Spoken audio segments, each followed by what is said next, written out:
السلام علیکم ناظرین، پرواز نیوز کے ساتھ میں ہوں سنیتا حمید۔ گڑھا موڑ ملتان بہاڑی روڈ پیٹرولنگ پوسٹ اڈا 86WB کے قریب ڈکیتی کی واردات۔ ڈکیتی مزاحمت اور لوگوں کے آنے پر پکڑے جانے کے ڈر سے ڈکیتوں کے ساتھی کی فائرنگ سے 2 ساتھی زخمی ڈاکو ہسپتال سے گرفتار۔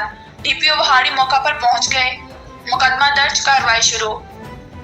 تحصیل کے مطابق گزشتہ روز شام کو گڑھا موڑ تھانہ کی حدود میں ملتان بہاڑی روڈ پیٹرولنگ پوسٹ اڈا 86WB کے قریب مبینہ طور پر 2 ڈاکوؤں نے اسلحہ کے زور پر موٹر سائیکل سوار فیملی کو روکا۔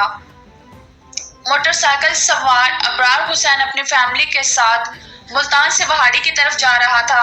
ڈاکوؤں نے موبائل، نقدی، 3000 شناختی کارڈ وغیرہ چھین لیا۔ جب ڈاکو جانے لگے تو ابرار حسین کی بیوی نے ڈاکوؤں کی موٹر سائیکل کی چابی نکال کر دور پھینک دی، جس پر ڈاکوؤں نے فیملی پر تشدد کرنا شروع کر دیا۔ گزرنے والے راہگیروں نے پکڑنے کی کوشش کی تو دوسری جانب سے موٹر سائیکل پر ڈاکوؤں کا ساتھی آ پہنچا، جس نے متاثرہ فیملی پر فائرنگ کی جو ان کے اپنے ہی دونوں ساتھیوں کو لگی، جس پر فائرنگ کرنے والے نے زخمی حالت میں اپنے ساتھیوں کو ہسپتال گڑھا موڑ چھوڑ کر فرار ہو گیا۔